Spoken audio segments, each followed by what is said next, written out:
두 구절을 놓고 말씀을 좀 나누도록 하겠습니다. 함께 말씀을 큰 소리로 낭독하겠습니다. 시작.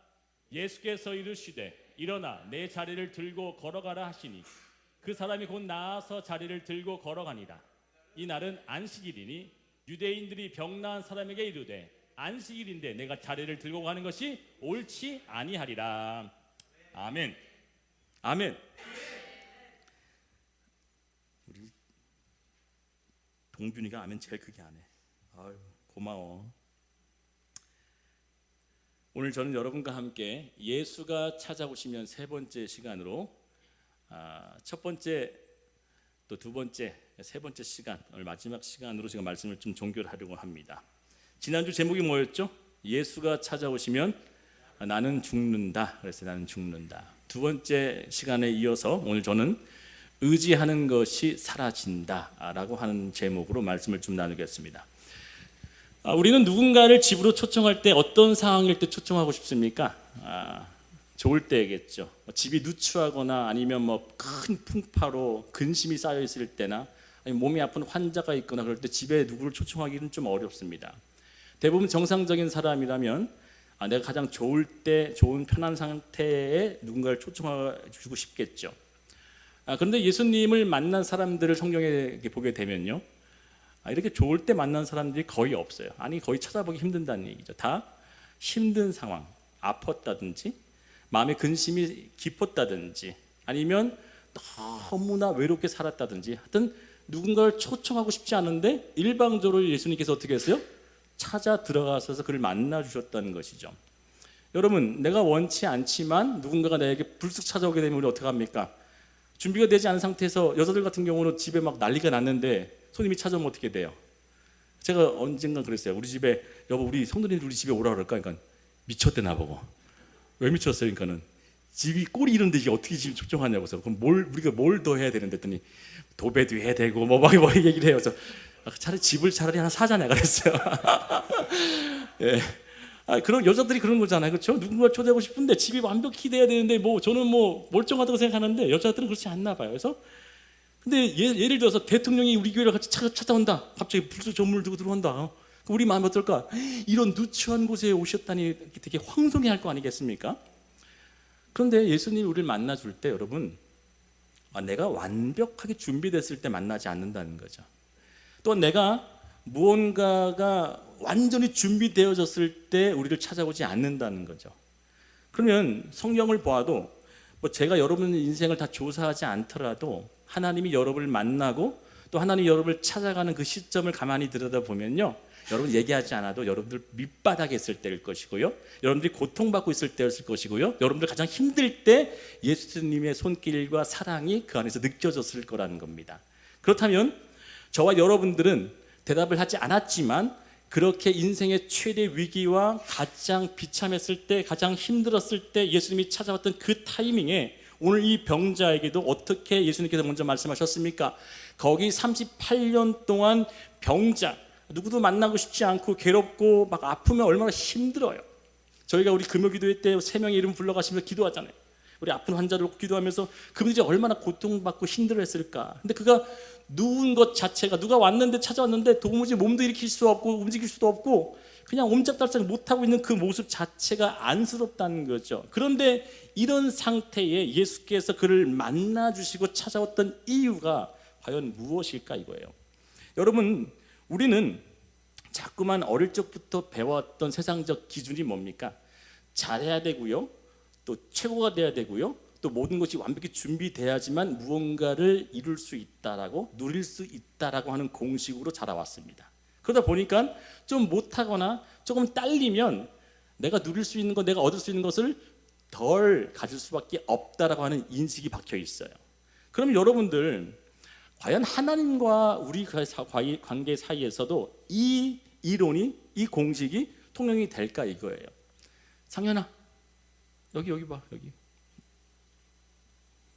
다 보여. 여기서 보면 코딱지 파는 것도 보여. 여기 옆으로 좀 살짝, 그래, 그렇지, 나와줘. 여러분, 우리가 무언가를 준비가 완벽히 돼야지만 하나님 앞에 하나님의 능력을 구할 수도 있고 은혜를 누릴 수 있다. 자, 그러면 그걸 뒤집어 얘기하겠어요. 하나님께서 무엇인가가 부족하신 게 있어요, 없어요? 그러면 하나님께서 뭔가 모자람이 있으세요, 없으세요? 하나님의 생각이 짧으세요, 아니면 넓고 깊어요?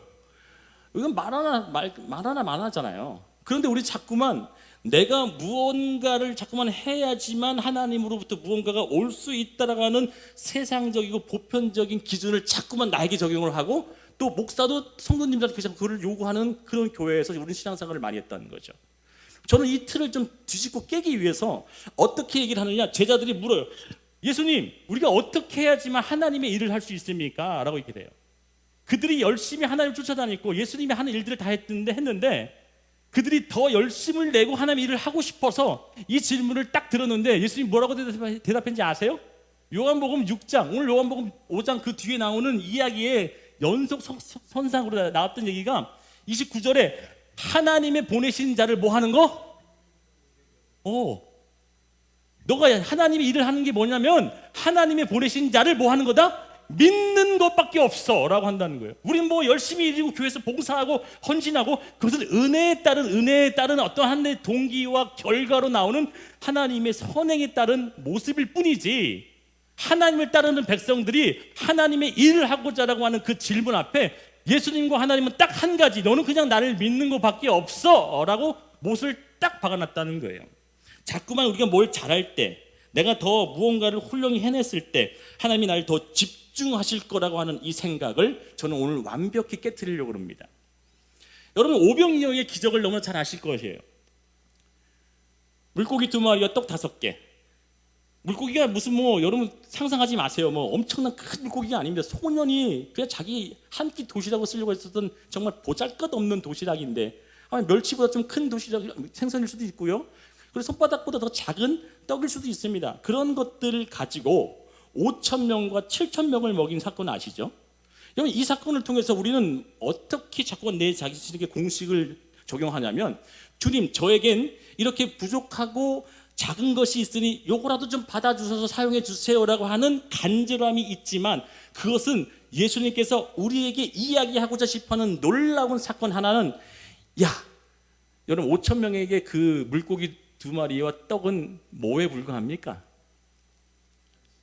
간식도 안 되지.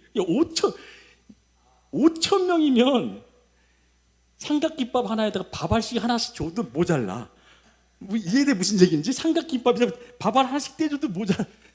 무슨 얘기냐면 그렇게 무가치함에 대한 것들을 증명해내는 거란 말이에요. 너희의 공급하고 너희가 나에게 무언가를 할 수 있다라고 하는 그 일들은 완전 무가치함에 대한 것들을 증명해내시고, 그리고 12광지lun이나 남게끔 만들어 놓으심으로 말미암아 너희가 주는 것보다 나의 그 능력과 은혜가 그거에 대한 엄청난 10이라고 하는 숫자는 뭐예요? 완전한 숫자잖아요. 완벽한 완결을 질 수 있는 것은 나로부터 시작된 것이 너의 작은 것이 아니다라고 해요. 근데 우리는 설교를 들을 때 어떻게 들었어요? 그렇게 작은 것들이라도 열심히 바치고 헌신하고 주님께 드려야지만 여러분 삶 가운데 12광지와 같은 복이 쏟아질 겁니다. 우리는 할렐루야 아멘 하잖아요. 여러분, 그것이 아니라 예수님께서 이야기하고자 싶은 진짜 저희는, 우리가 주님, what can I do for God? 이렇게 얘기하잖아요. 내가 하나님 위해서 뭘 할 수 있을까요? 아니요, 여러분, 하나님이 할 수 있는 거 아무것도 없어요. 하나님 여러분의 힘을 필요하지 않아요. 하나님 여러분들의 능력을 구하지 않아요. 하나님은 하나님 스스로도 얼마든지 뭐든지 다 해낼 수 있는 분이시란 말이에요. 그런데 우리는 자꾸만 내가 무엇을 해야 되겠다라고 하는 나만의 세상적 공식을 자꾸만 대입하다 보니 내 열심과 내 노력과 내 땀방울이 쏟아지고 흘러가는 시간마다 하나님을 바라볼 때 더 많은 것을 주어질 거라고 하는 착각을 가지고 있다는 거예요. 여러분, 이 착각이 얼마나 무서운 죄인지 아세요?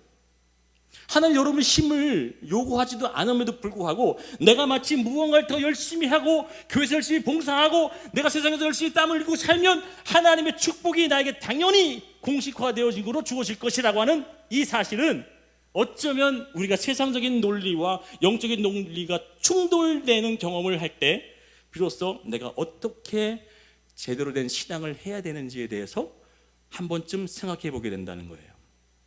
오늘 아침에 눈을 뜨자마자 여러분들 교회를 생각이 이렇게 문득 나면서 오늘 참 하나님께서 참 은혜를 많이 주시겠구나라고 하는 생각이 들었어요.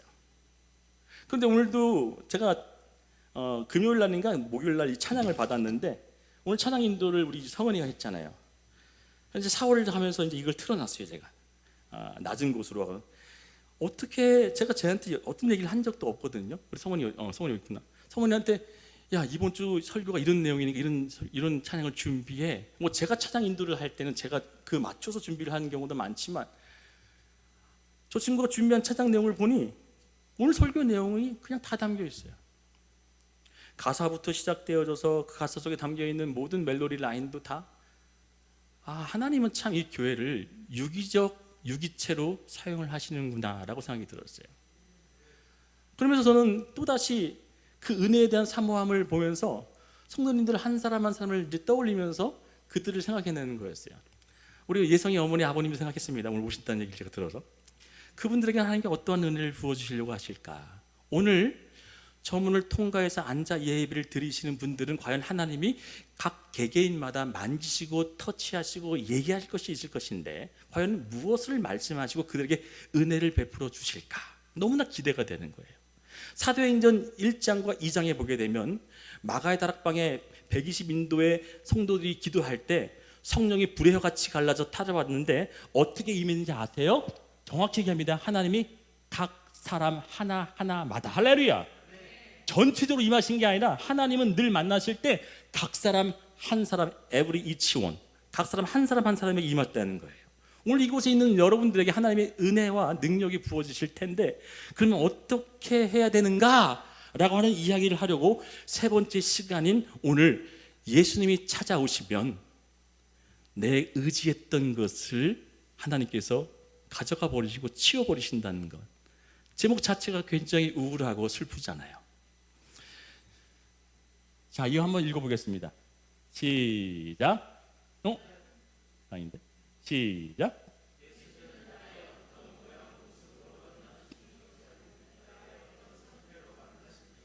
아멘입니까?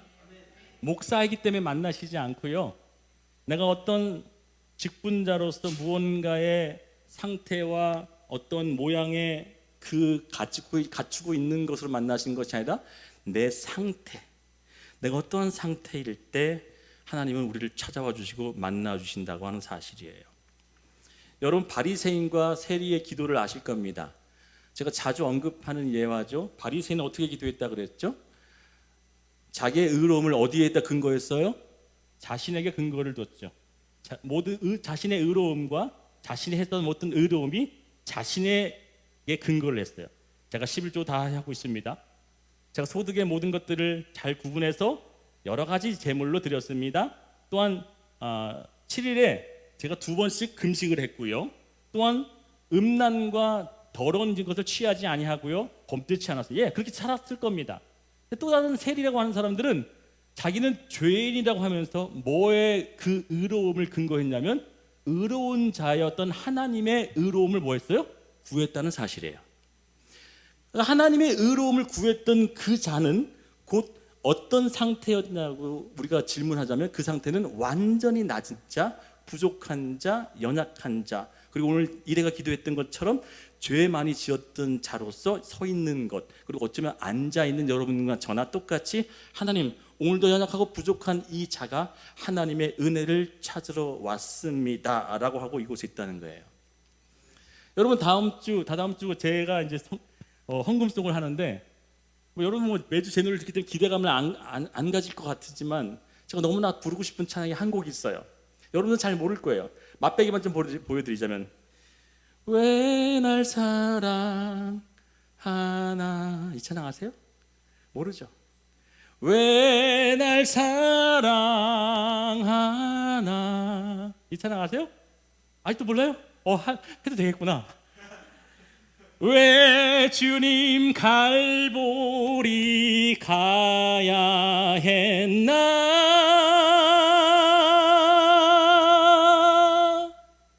왜 날 사랑하나 이런 찬양이에요. 제가 이 찬양을 준비해서 여러분과 함께 나눌 텐데 여러분 왜 사랑했을까요? 여러분들을 나 같은 이 벌레만도 못한 늘 오늘도 예배 끝나고 저 성전문을 나가면 또 죄 지는 이 목사인데 나를 왜 사랑하실까? 이것만 생각하면요 그냥 눈물이 르르 흐를 수밖에 없는 이 감동과 사랑에 대해서 오늘 저는 이야기하고자 싶지만, 그 전에 이렇게 나를 사랑하고 이렇게 나를 귀하게 여기는 하나님께서 내가 의지하고 내가 붙잡고 내가 정말 이거 없으면 안 될 것 같은 그것마저도 앗아가 버리는 그 예수님의 깊은 뜻이 무엇일까라고 하는 것만 깨닫게 되면 여러분들의 삶에 하나님의 은혜와 능력이 나타날 줄 믿습니다. 여러분, 요즘에 우리 승민이가요 며칠 전에 엄마 아빠한테 입이 대빨 나왔어요. 제가 우리 아들을 자주 소재로 삼는 이유는 여러분들 소재 삼으면 혹시라도 좋은 얘기라도 기분 나쁠까 봐. 우리 아들과 딸이 그냥 늘 두들겨 맞는 거예요. 근데 은혜가 될 줄 알아요. 근데 입이 대빨 나왔어. 여보 쟤 왜 저랬더니 주짓수 안 가르쳐준다고.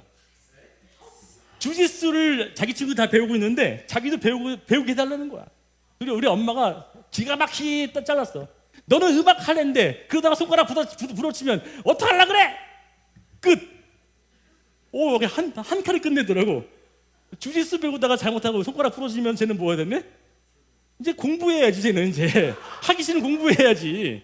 그래서 엄마가 주짓수는 무슨 주짓수야 하면서 주짓수를 못 배우겠더니 막 입이. 여러분 요즘에 그 UFC 보고 막 주짓수 이런 거 보니까 요즘에 뭐가 유행이에요? 아니 이게 뭐 싸우는 그런 격투기 프로그램들이 막 유튜브에 보면 잔뜩 나와요. 여러분 그 중에서 그래플링이라고 하는 단어 아시죠? 그래플링. 이게 원래는 원어로는 영어로는 뭐예요? 레슬링이에요. 레슬링. 레슬링 우리나라 말하면 뭐예요? 씨름. 성경에 하나님과 씨름한 사람이 있죠? 누구죠? 네, 야곱이 하나님과 그래플링, 씨름, 레슬링을 했어요. 그래서 저는 이 사람을 소개를 좀 하려고 합니다. 이 사람 소개하고서 오늘 38년 된 병자를 오버랩 시켜서 이야기를 하려고 합니다. 이 씨름이라는 운동은 어떤 운동이냐면 우리나라 말로는 씨름이지만 이 레슬링은 각자의 의지와 힘이 뭐 하는 거예요? 맞붙는 거죠. 그러니까 내 의지와 내 힘은 나는 상대를 넘어뜨리려고 하고 상대를 제압하려고 하는 내 의지와 내 힘이 발산되지만 상대도 어떻게 하는 거예요? 내 의지와 내 힘을 뭐예요? 꺾으려고 하는 게 씨름이고 레슬링이에요. 그렇죠? 자, 야곱이 어느 날 하나님과 대결하는 거예요. 그리고서 어떻게든지 하나님을 이겨보려고 막 노력하고 자기의 모든 의지와 힘을 다 발동했는데 결과적으로 어떻게 했어요? 졌어요. 골반뼈가 부러져가지고 다리가 저는 병실이 되어져서 불구가 되어져서 쩔뚝쩔뚝 되면서 불구가 되어진 새 져버렸습니다. 씨름할 때 볼까요? 시작. 그가 야곱의 허벅지 관절을 치매 야곱의 허벅지 관절이 그 사람과 씨름할 때에 어긋났더라. 관절이 아니라 사실상 이게 손바닥 모양으로 된 이 골반뼈입니다. 그 골반뼈가 부러진 거예요. 그러니까 하체를 유지하고 있는 지탱하고 있는 다리와 허리가 무너진 거예요. 중심축이 무너진 거예요. 이 사람이 완전히 진짜 사실상 그 불구와 병신이 된 거죠. 근데 언제 이 사람의 뼈가 부러졌냐? 씨름할 때라고 써 있어요. 씨름할 때. 그러니까 내 의지와 내 힘이 상대를 어떻게든지 고집해서 누르려고 하려고 하는 그때에 하나님이 팍 하고 치는 거야. 자, 우리의 삶에도 내가 무언가를 열심히 내 의지와 내 힘을 투자해서 무언가를 해보려고 하는 내 힘이 투자될 때 하나님이 때로는 툭 하고 건들면 그 사업이 망할 수도 있고요. 그 사업이 안 풀릴 수도 있고요. 그 자녀가 삐뚤게 나갈 수도 있고요. 내가 하고자 하는 일들이 망가질 경우가 있다는 사실이에요. 왜? 내 의지와 내 힘이 하나님과 반대되어진 일에 자꾸 부딪혀질 때 그렇다는 얘기죠. 그러면 여러분들 방금 전까지만 해도 대등하리만큼 또 강했던 야곱의 힘이 이제는 바지 끝단에를 붙잡고 만다 힘이 없어가지고 질질 자기 하체를 끌고서 애걸하는 모습이 나와요. 제발 나를 떠나지 마소서. 나를 축복하고 가라가고 막 애정하는 그 야곱의 장면을 떠올리시단 말이에요. 방금 전까지만 해도 자기의 기세가 등등해서 싸워보고 결투해보고 이겨보려고 했던 그 힘이 있던 자가 이번에 완전히 꼬꾸라져가지고 상대에게 애걸하며 복골하며 제발 나에게 복을 달라라고 하는 그 처량함의 모습이 지금 여러분들 떠올라지고 있습니까? 여러분 방금 전까지만 해도 이 사람의 힘은 하나님조차도 꺾고자 하고 이기려고 하는 자신의 의지와 힘이 매우 충만했던 사람이에요. 그랬던 이 사람이 하나님의 터치하심과 만지심으로 갑자기 모든 삶에 자기가 힘을 쓸 수 없었던 상황으로 되어버리니까 그의 고백 속에 하나님의 은혜를 사모하는 말씀이 나오는 장면이 그 뒤에 계속 등장이 되어지죠. 그리고서 그 하나님의 사람이 그에게 뭐라고 얘기합니까? 너 이제는 야곱이라고 하지 말고 너를 이스라엘으로 해라. 하나님의 사람으로 지명해 주는 이유로 그를 변화시켜 버립니다. 여러분, 바울의 고백을 다 아실 겁니다. 바울이 이런 고백을 하죠. 내가 약할 때 뭐예요? 강하면 된다. 내가 약할 때 강하면 된다는 것은 우리의 하나님의 그 사랑과 은혜를 누리고 있지만 그 은혜와 사랑을 누리기 위해 절대적 필요한 나의 상태가 어떤 상태가 되냐면, 하나님, 나는 하나님의 은혜를 누리지 못하고는 단 하루도 살아갈 수 없는 존재입니다라고 하는 내 절박한 연약함과 부족함의 상태가 되어지지 않고는 하나님의 은혜는 은혜가 될 수 없다는 그 논리가 우리에게 적용되면, 하나님은 우리 삶에 있는 모든 것들을 통틀어서 볼 때, 야, 너의 이런 저런 이런 모양 저런 모양 이런 상황 저런 상황 다 낱낱이 고발되어져서 너는 사실상 완전한 무익한 존재라고 하는 우리의 완전한 무익과 무능과 불능에 대한 것들을 드러내준다는 사실이에요.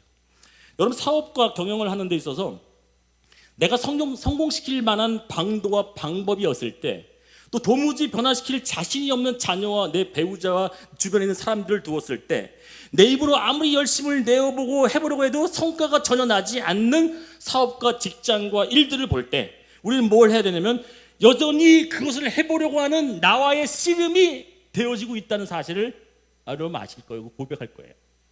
되어지지 않지만 그것을 되려고 하는 나 자신의 그 씨름 현장에서 어떻게든지 되어보려고 하는 그 노력, 목사님, 그런 노력도 하지 말란 얘기예요. 아니, 그 노력이 무언가가 빠지고서는 아무런 의미가 없다라고 하는 얘기를 하려고 한다는 거예요.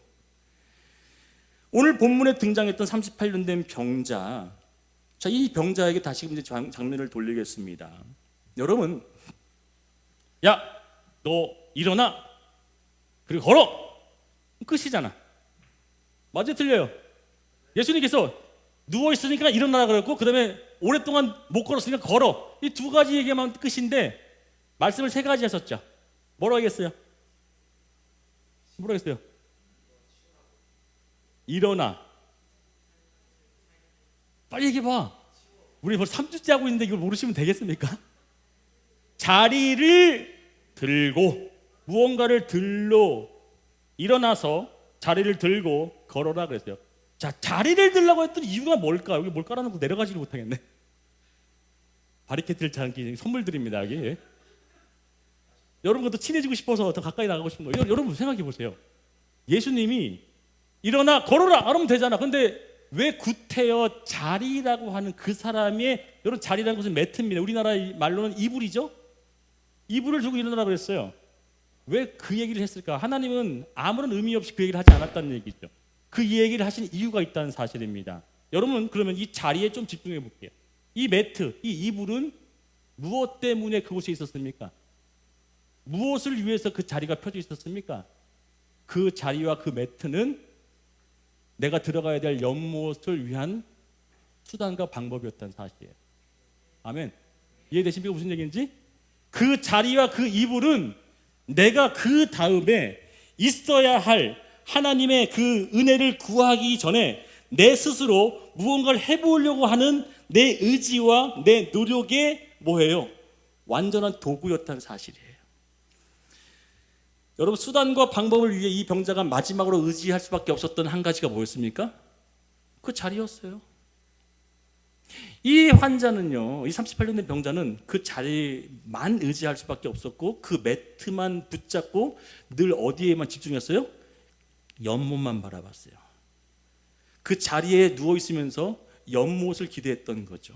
난 이 자리가 없으면 그 연못에 들어갈 수 없어라고 하고, 그 연못 가까이 펴놨던 그 이불이 곧 내가 수단과 방법을 구하기 위해서 의지했던 마지막 보루였다는 사실이에요.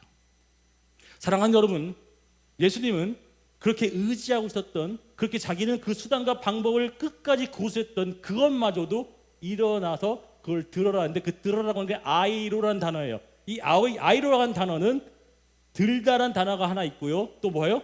치워서 버려라, 제거하라는 단어가 있어요. 이 예수님께 뭐라고 사용했을 거예요? 그냥 들고 일어나는 의미였을까요? 아니면 치워버리라는 얘기였을까요? 치워버리라는 얘기였어요. 아이로 그를 갖다 버려라. 여러분, 예수님은 내가 그 연못에 빠지기 위해서, 그 연못에 들어가기 위해서 그 의지하고 있었던 그 자리를 끝까지 고수하고 그 수단과 방법만이 나에게 유일하다고 믿었던 그 자리를 의지해서 살았던 38년을 그런 하나님이 직접 연못이 되어서 찾아왔을 때 그의 말씀이 연못이 되어 주셨고, 그의 말씀이 연못으로 그에게 다가왔었고, 그의 말씀이 그 삶에서 샘솟는 샘물이 되어 주셨을 때 더 이상 의지하지 않고 필요치 않았던 그 자리는 그에게 있어서 뭐예요? 아무런 도구가 되지 않았던 사실을 증명해 내기 위해서 그걸 버려라고 했던 사실이에요. 사랑하는 여러분, 우리는 지금 얼마나 내 주변에 하나님을 의지한다고 하면서도 여전히 내 수단과 방법과 사람과 환경과 상황을 여전히 내 자리에 깔고 있듯이 누워서 지내며 붙잡고 있는 것이 얼마나 많습니까? 하나님은 여러분을 사랑한다면, 여러분이 그 사랑이 진짜라면, 아니 더 정확히 얘기할게요, 여러분이 진짜 하나님의 사람이라면 하나님은 그 자리를 빼앗아 버리고 치워버리신다는 사실이에요. 왜요? 여러분을 사랑하기 때문에, 여러분을 너무나 귀하기 때문에. 여러분, 이 목사가 늘 고백하잖아요. 저도 잘난 목사 되고 싶은 욕심이 없었겠습니까? 저도 큰 교회 목사님처럼 그 권위와 명예와 어떤 뭐랄까 좀 뿌대나는 모습을 가지고 싶은 야망이 없었겠어요? 근데 그런 모습과 그런 마음을 가졌던 이 목사에게 주님, 그렇지 않아도 저는 지금 여기 있는 이 성도 하나만으로도 저는 만족하고 너무 감사합니다라고 하는 그 고백이 나오기까지 저를 낮추시고 낮춰놓고 정말 내일이면 문 닫아야겠구나라고 하는 그 타이밍에 하나님 한 분이라도 그러면 저는 어디든지 가겠어요라고 하는 그 모습이 되어질 때 그로써 하나님이 튀어주시는 역사가 일어나더라는 거예요. 할렐루야. 내가 의지하고 내가 정말 수단과 방법으로 되었던 사람들을 하나님이 다 빼가버리시고 보내버리시고 흩어버리시는데, 절망이 어떻게 오는 게 하나님을 잃어서 절망이 아니라 내가 의지했던 내 자리가 없어짐으로 절망하더라는 거예요. 이 불쌍한 이 목사, 내가 그동안 의지했던 그 자리와 이불이 없어지니, 하나님을 의지한다고 하면서도 내 가까이 있었던 내 자리가 없어지니, 성도 믿었던 성도가 사라지고 내가 의지했던 성도가 없어지게 되어지니, 야, 내가 그동안 뭘 의지하고 살았는지를 내 자신을 보게 되어지다. 사랑하는 성도 여러분, 하나님은 여러분을 정말 사랑한다면, 여러분이 정말 하나님의 자녀라면, 하나님은 나는 질투하는 하나님인지, 할렐루야, 하나님 여러분을 너무나 사랑하니까 여러분이 의지하고 내가 수단과 방법으로 마지막 보루로 숨겨놨던 그것까지도 마저 치우시고 너는 나만 의지해 라고 하는 그 장면이 오늘 이 장면에 드러난다는 사실이에요. 그래서 나중에 누군지도 몰랐던 이 병자가 그 자리를 들고 가면서, 야, 너 왜 그 자리를 들고 돌아다녀? 라고 그걸 딱 집어서 누군가 얘기했더니 그 애가 뭐예요? 그가 누군지도 모른다 그랬어. 근데 나중에 어떻게 알게 돼요? 다시금 그를 만났어요. 지나가다가 만났는데, 그를 만났는데 그가 누구라고요? 내가 바로 예수다라고 알려주죠.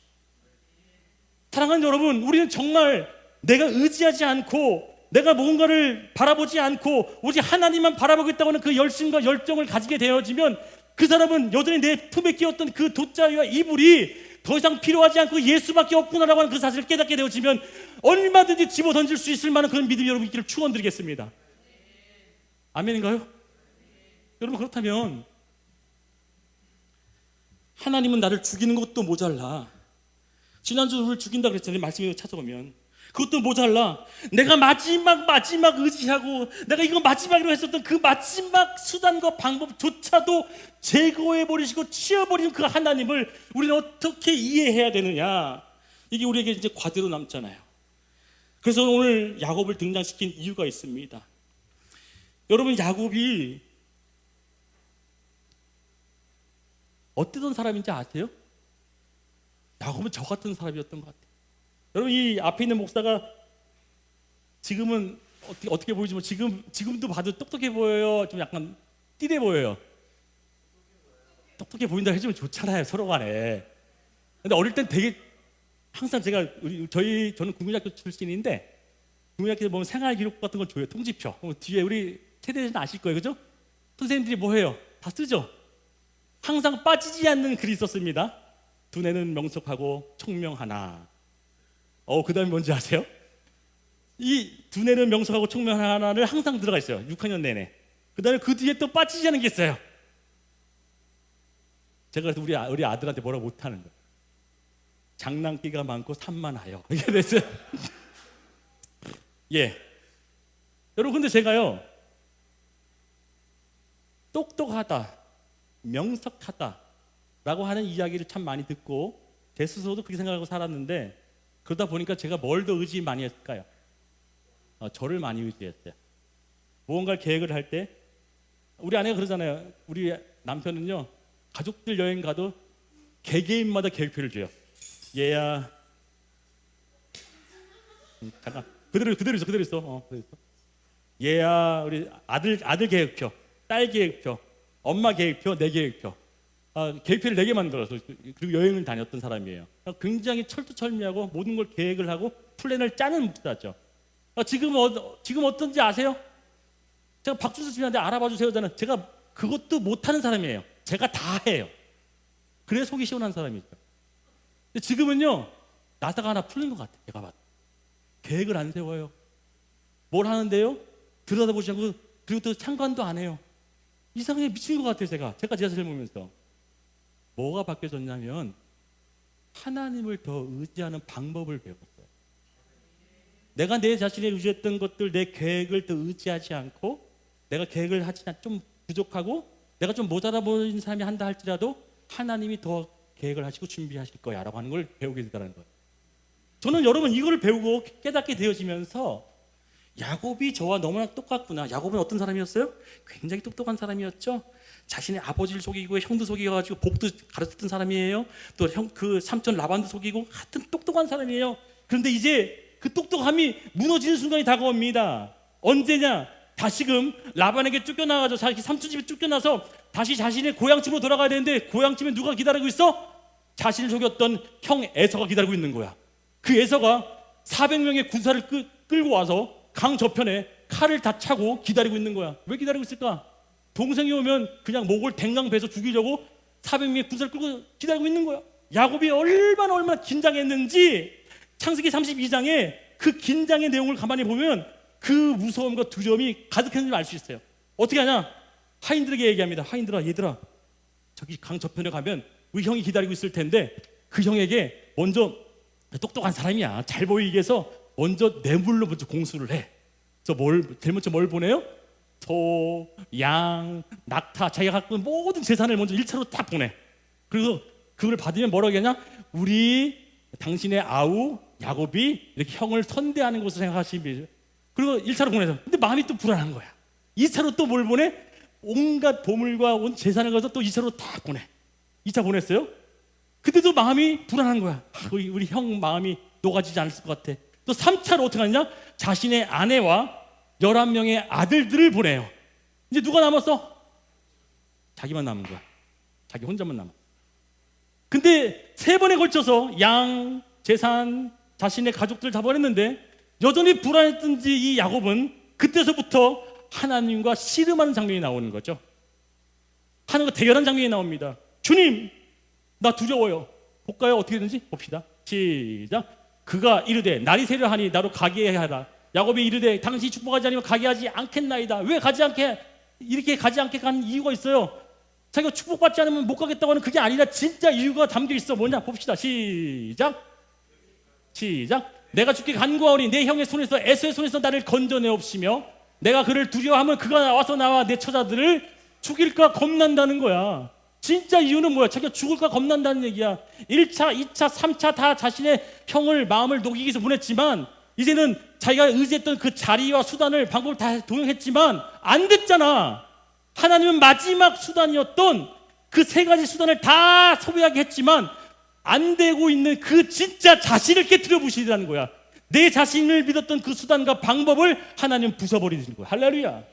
그 야곱이 씨름하면서 내가 안 되겠다, 나는 내 스스로 살았던 이 모든 방법을 이제는 포기하고 하나님의 힘으로만 만나야겠다라고 하는 그 진짜 고백이 나오지 않는 상태로 가면 죽었겠지만 이제는 완전히 부셔져서, 완전히 망가져서 하나님의 그 사람의 손길로 변화되어져서, 잘 보세요, 그가 강을 딱 건너자마자, 여러분 칼 차고 왔다는 얘기는 무슨 얘기예요? 맞이하러 나온 게 아니라 죽이러 온 거예요, 사실은. 그런데 희한한 장면이 등장해요. 33장에 보게 되면 이 야곱이 다리가 쫄뚝쫄뚝 되면서 강을 건너서 에서를 보자마자 에서가 이렇게 얘기합니다. 내 얼굴을 향해 하나님의 얼굴을 본다 그래. 할렐루야. 할렐루야. 세 가지 수단과 방법을 다 제거하게 만들고 이제 마지막 남은 자기 자신과의 싸움에서 자신은 하나님 아니면 안 되겠구나라고 하는 절박함에 딱 봉착하자마자 그가 이제 건너자야 되니까 하나님이 이미 뭐 하신 거예요? 그 모든 환경과 상황을 뒤바꿔 놓으시게 된 거예요. 할렐루야! 에서가 칼을 찬 게 아니라 그를 안아주고 맞이하며 볼에 입을 맞추더라. 할렐루야! 이렇게 뒤바뀌어지는 장면이 성경에 등장하고 있다는 사실이에요. 여러분, 그렇다면 우리는 어떻게 되겠습니까? 오늘 세 번에 걸쳐 내 수단과 방법을 다 동원했던 이 야곱 또한 내가 마지막 그 연못에 들어가기 위해서 그렇게 의지하고 있었던 그 매트와 이불 하나님은 그거 치워버리래요. 우리가 먼저 치우기를 원하신다는 거죠. 할렐루야. 내가 먼저 치우기를 원하신다는 거예요. 하나님은. 그리고 네가 그 자리가 되어라. 내가 은혜를 부어줄 수 있는 그 자리가 되어진다면 이제 내 말씀이 네 삶에서 역사할 것이고 이제 내 말씀이 제가 뭐라 했어요? 성령이 행하게 하라고 했죠. 뭐예요? 나서라 뭐라 했어? 말씀이 그가 풀어서 행하게 하라. 말씀이 행할 수 있는 자리가 되어진다면 나는 이제는 하나님밖에 없습니다. 하나님, 이제 내 삶에 하나님의 말씀만이 움직여 주셔야 됩니다. 내 삶에 있는 그 모든 것들, 내 자녀, 내 배우자, 내 사업, 내 경영, 내 학업까지도 하나님이 도와주지 않으면 안 됩니다 라고 하는 그 내 자신의 완전의 무익성에 그리고 고백되어지는 그 현장에 하나님의 말씀이 우두커니 설 줄 믿습니다. 사랑하는 여러분, 얼마나 우리가 많이 내 스스로 그 자리를 이 매트와 이불을 고수하려고 애썼습니까? 우리가 한번 고백해보자고요. 그 38년 된 병자도 그 야곱도 그동안 많이 벌어놨던 걸 다 쓰고 보냈지만 정작 하나님은 누굴 변하기 원하세요? 정작 하나님은 그 수단과 방법이 없어진 것이 아니라 그 수단과 방법을 붙잡고 있는 내가 변하기 원하신다는 거예요. 할렐루야. 너가 변해지면, 네가 바뀌어지게 되면 네 모든 상황, 환경들이 바뀌어질 것이야. 그 연못이 너에게 찾아올 것이야 라고 얘기하신다는 사실이에요. 사랑하는 여러분, 그렇다면 우리가 바뀔 것은 다 한 가지입니다. 이 목사도 더 바뀌어야 되겠죠. 제가 변화를 외치고 이런 변화란 말이에요. 이 변화를 외치고 있는 거잖아요. 주님, 하나님의 은혜 아니면 살아갈 수가 없습니다. 내가 살아가고 있는 하루의 삶이 하나님의 은혜 없이는 되어가지 않는 인생이었군요. 그런데 망해지는 그 삶에도, 약해지는 그 삶에도, 실패하는 것들은 이래도 다 하나님의 은혜였군요 라고 하는 그 고백이 잘 되거나 안 되거나 흥하거나 망하거나 나올 수 있는 게 바로 저와 여러분이 되어줄 줄 믿습니다. 하나님 그걸 원하신다는 거예요. 그런 자리를 내가 되어지기를 원하신다는 거예요. 예수님이 찾아오시면 세 번째 시간, 내가 의지했던 내 수단, 내가 의지했던 내 방법, 내가 의지했던 내 사람과 환경을 하나님은 이제는 하나님만 의지하고 그것만을 바라보게 되어지는 자리가 되어지는 존재로 여러분 부르심을 믿습니다. 말씀을 마치겠습니다. 우리 찬양팀들 나와보세요. 오늘 함께